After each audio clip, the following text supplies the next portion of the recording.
Hey you! Yeah, you, my weeaboo friend. Think back, way back, to the first anime you watched, and even how you found out about it and watched it. Fun times, right? That first anime holds a special place in your heart, no matter how mid or even it was. That is what Absolute Duo is to me. So, what is Absolute Duo about? Before I answer that question, we've got to answer. Picture this. An 11 or 12-year-old rebel in 5th grade. I knew about anime thanks to the Boondocks, Afro Samurai, and Dragon Ball. Thug shaker. Give me the thug shaker, dude. You know, the hood Barney's nobly nigga every day. But I wanted to get into anime, so I search up on YouTube with my iPod hand-me-down from my mom. I kid you not, top 10 romance animes. Dear God, it has Nightcore playing in the background. Hold up, wait. This first anime looks pretty cool. I think I'll give it a watch and see what it's about. Okay, but what about the other shows on this list? Yeah, that's an anime to talk about for another time. A talk I'm sure to enjoy. Okay, we've got what I want to watch, but where am I gonna watch it? That's right, I found about this anime from a goddamn top 10 video and watched it on YouTube. Episodes split into multiple parts, shoved into the corner with a backdrop screenshot of the anime and background noise or in a higher pitch so the video wouldn't get copyrighted, which usually failed. Now that that's done and out of the way, let's get into...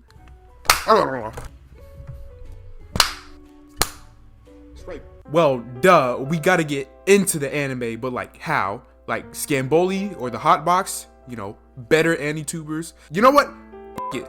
I'll do it like this. I'll get into the plot, characters, what I like about the anime, and my critiques. Sound good? Good. The plot of Absolute Duo is pretty neat. Oh, wait a minute! That's the same clip I used for my Guilty Gear video. Cool. Anyways, the plot, when I first watched it, was pretty interesting to me, and even now, I think, it's alright. Also, I'm sorry if this summary of the plot sounds like ass, but I'm gonna mostly summarize it off the top of my head. Also, no spoilerinos. Mostly.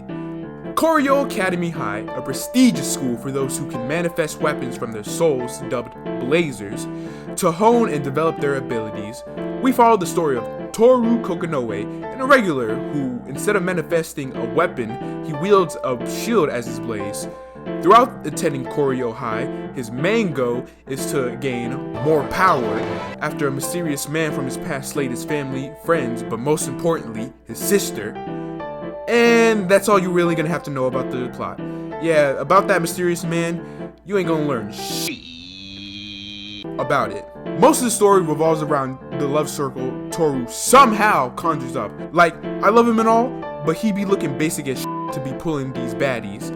But in turn, that leads to the other main plot and romance element of the anime, achieving Absolute Duo. See, each student is paired with another, hoping to achieve the infamous Absolute Duo, a powerful bond between two Blazers. Toru is blessed upon Jesus Christ himself, praise him, to be paired up with a foreign silver-haired girl named Yulie Situna. And throughout the series, they and those around him face hardships and overcome challenges to achieve Absolute Duo. You know, maybe I should go more in depth with some of the... What's wrong with you, bro? What the heck? You tripping, bro? You tripping? Obviously, I'm not gonna go too deep into depth on every character that makes an appearance in the show. I'm just covering the important, with big ass air quote, characters and noticeable ones that make prominent appearances. Toru Kokonoe, he is the main character of the series and used from the same goddamn palette used for every basic anime protagonist. Sorry bud, I love you a lot, I mentioned it before, but damn, you look basic as all hell. As mentioned, he's an irregular, wielding a shield instead of a usual weapon. Never saw that happen before. Actually no, you basically yoinked it from Tor, Naifumi.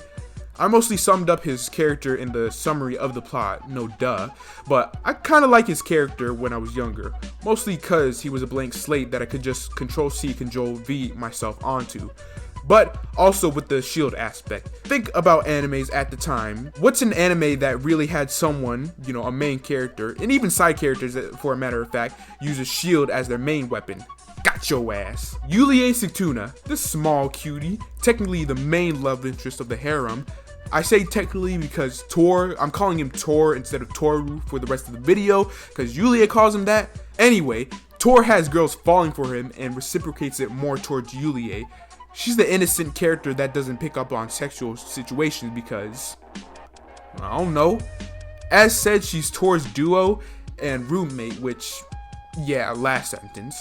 Also, she's from a place in Europe that believes in all that Norse shit, hence why she calls Toru Tor and his shield Mjolnir. Wow. So that's cool. Probably my third favorite girl, mostly because of the white hair and dual blades. Imari Nagakura. Get used to her because she makes an appearance in a lot of the episodes. I wish. She's the first girl Tor meets on his journey in Koryo High and is a really dope character, not gonna lie. Like, when I tell you she is a homegirl, she is the homegirl you wish you had. She's not even a love interest for Tor, just a bad kind of like my bestie. Love you, bestie. And with my fangirling, you can obviously tell she's my number 2. Like, look at her! She uses a katana and reminds me of a certain someone. Lilith Bristol. She's a transfer student from Europe. Guess where she's from? Sarah, tell me, is everything ready? She transferred to the Koryo Academy in search of Tor, and she's in the same situation that Tor is in with her blaze. See, she calls herself an exception. Why? She uses a gat. I mean, it's a rifle, but come on, play along with me now. She also incessantly reminds you that he will be her future husband. Alright design and personality, but she ain't for me.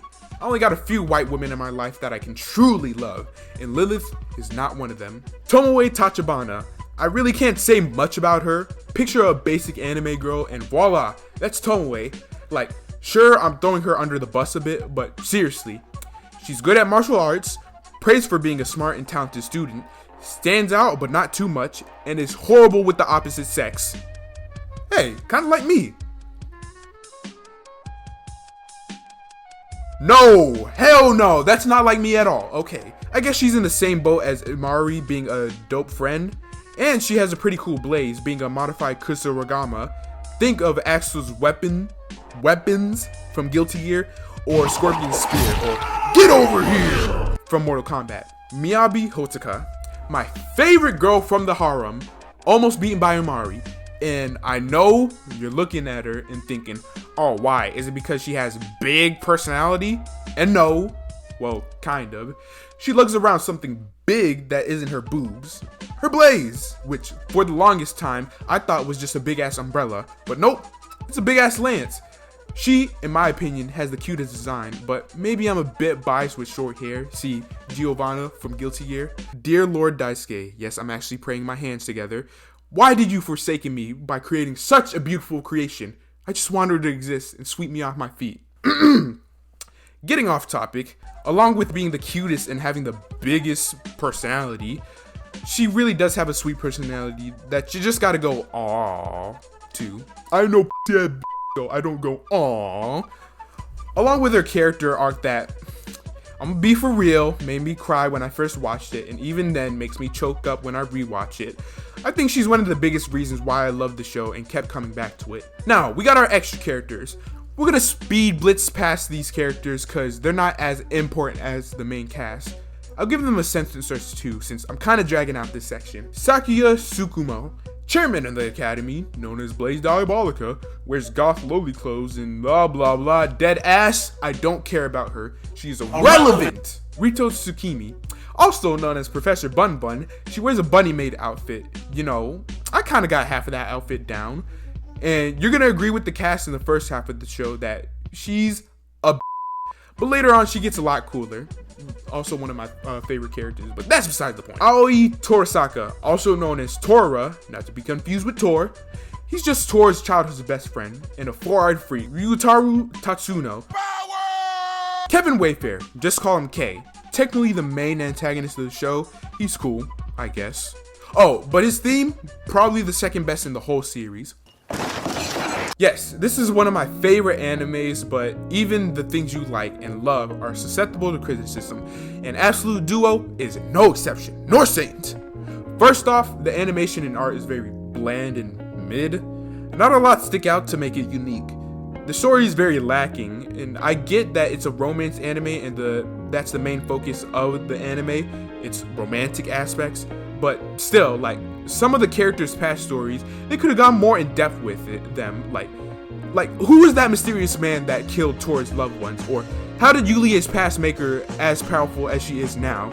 You still have yet to see anyone achieve absolute duo, and at that, no one ends up together. To rip the band-aid off here and now, there is no season 2. God. And the way the anime ended off, you'd be praying to Lord Jesus himself, and God for that matter, dog bless. You'd come back to the series years later expecting the other seasons, like I did with High School DxD. And to end things off saltily, I don't even know if that's a word, but goddamn it, it is now. It's a goddamn ecchi harem anime. And yes, I know young me was curious and didn't know about the dirtiness of the real world, but now I'm 18 and have been slapped with the harsh reality of the real world multiple times. It's ecchi horny trash, but do I still love it? Come on, of course I do. It may be a drag getting through the stuff that didn't faze me when I was younger, and it hits now me like how the belt fell on my childhood bare ass cheeks. That shit hurted. But without it, I wouldn't be nearly as into anime. It's a product of its time, and I wouldn't change anything about it. Also, Absolute Duo is the best anime opening of all time, and this is coming from a JoJo fan. I'm not sorry. Woo! Look at me. Look at anime me. I look so good, don't I? Well, drawing me technically, but whatever. Yeah. I commissioned my friend, you know, I think episode 6 of Hoonie Pop. You remember that thumbnail? Yeah, I commissioned them for that, and I commissioned them for all these amazing sprites. Their links in the description and in the comments too, pinned comments if I do one of those. And of course I'm gonna mention them like Undead Thrill on TikTok or Lee or Neems. Commission them if you can, because they really do make good ass drawings, but don't bombard them because they got a life to live too. I definitely do want to make more of these because, you know, it was fun making a script of this, and I do like sharing my passions with y'all. Like, I like talking about me, no duh, because this is my channel, but still, I like y'all getting to know more about me and just telling y'all about the stuff I love, because, you know, I genuinely do love Absolute Duo and want to tell you more about stuff I love in this type of way. Obviously, it's like too early in my YouTube career to be making these video essays, analysis videos, but shut up. It's my channel. I do whatever the hell I want with it. Thank you for the recent growth. Like, it's been amazing, and I know it's been because of my kind of like 18 plus, if you will, very adult type content recently, but still, thank you for the views, thank you for the subscription, thank you for the likes, thank you for the positivity. It really makes me happy, and you know, we're almost to 500, which I still got the 500 cake, don't worry. Thank you. That's all I really want to say. Thank you. That concludes the show, ladies, gentlemen, and they, thems. Make sure to say see you later on your way out, and catch you next show. Till next time, peace out.